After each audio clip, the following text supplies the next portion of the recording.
पूरब की ओर करनी। इसका नाम है स्वमोहिनी माया। हाँ? भगवान जानकी जी के स्वरूप पर इतने, और वो स्वरूप उनका अपना है, वो कोई दूसरा नहीं है। और इधर भगवान श्री कृष्ण, भगवान श्री राम तो मर्यादा पुरुषोत्तम है, इसलिए बड़े संकेत में वहां गोस्वामी जी ने वर्णन कर दिया। लेकिन भगवान श्री कृष्ण तो गाली भी खाते, गाली भी नहीं, कभी कभी मार भी खाते हैं, लेकिन उसके बाद भी, इसलिए आप लोग घबराना नहीं। कल आपको कहा जा रहा था ना कि डांट तो पड़ती ही है, तो पड़ती हो सच्चाई है। तो ये परंपरा भगवान कृष्ण से ही चली आ रही है, इसलिए आप घबराना नहीं। और वो भी सेवा कुंज में निधिवन में जाकर के किशोरी जी की चरण सेवा करते हैं। कहीं कहीं किशोरी जी बहुत डांट लगाती हैं, अरे किशोरी जी को छोड़ो, ललिता विशाखा डांट लगाती है। और तभी एक भक्त ने बड़े विनोद में एक बार कहा भगवान कृष्ण से, महाराज आपको मैं क्या दूं, आप तो परमात्मा है, सबको सब कुछ देने वाले हैं, मैं आपको क्या दूं। लेकिन वो बड़े सुंदर भावपूर्ण भक्ति थी उनकी।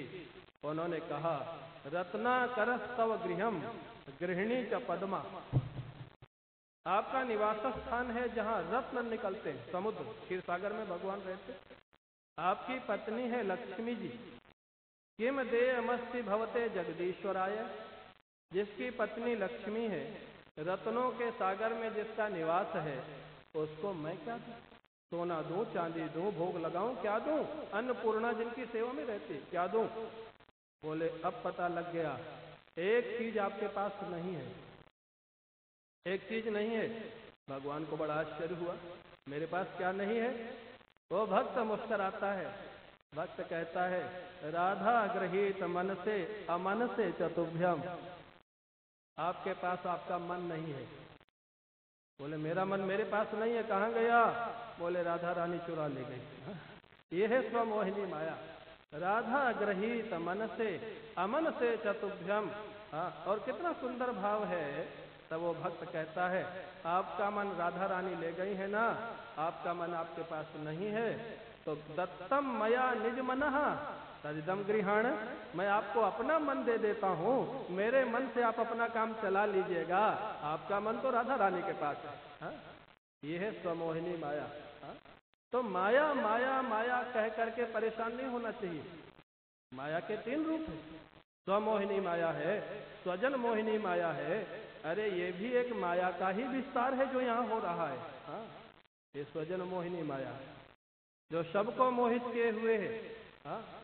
व्यापार और ऑफिस छुड़ा करके यहाँ जो बैठाया हुआ है, ये किसने बैठाया हुआ है, ये स्वजन मोहिनी माया का काम है।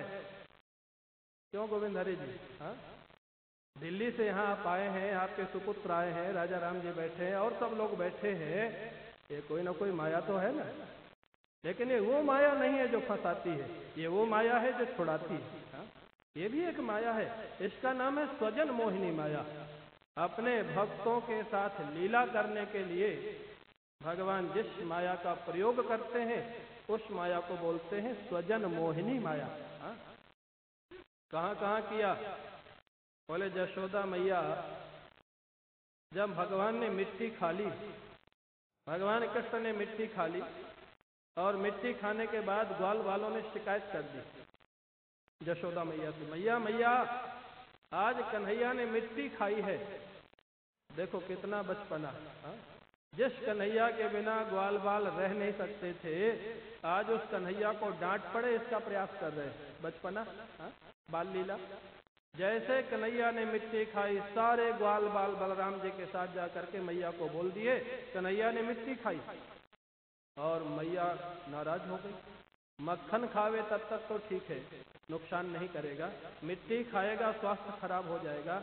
मैया ने उठाई छड़ी, दाहिने हाथ में छड़ी, बाएं हाथ से कन्हैया का हस्त कमल पकड़ा और वो जोर से छड़ी दिखाई, कस्मान मृद बदांतात्मन भवान भक्षितवान रहा। भागवत का श्लोक है, और आप जानते हैं इसका अर्थ क्या है। यशोदा जी कहते हैं अदांतात्मा, अदांतात्मा माने होता है चटोरा, हिंदी में। संस्कृत में होता अदांतात्मा माने जिसको अपनी इंद्रियों पर नियंत्रण नहीं। कस्मान मृद मदांतात्मन भवान भक्षितवान रहा। अरे अदांतात्मा, अरे चटोरा, तूने मिट्टी क्यों खाई? हमारे गुरु जी कहते थे, क्या ब्रह्मा और शंकर में ये हिम्मत है कि श्री कृष्ण को चटोरा कह सके? है? ब्रह्मा और शंकर तो गर्भ स्तुति में जाकर के, जेल में जाकर के भी स्तुति करते हैं। यशोदा मैया के प्रेम की पराकाष्ठा है, जो पर ब्रह्म परमात्मा को प्रेम के वशीभूत हो जाने के बाद चटोरा कह करके बुलाती है। अरे चटोरा, तूने मिट्टी क्यों खाई? माखन खा लेता तो कोई बात नहीं थी। और आप जानते हैं, वो चित्र जरूर आपने देखा ही होगा।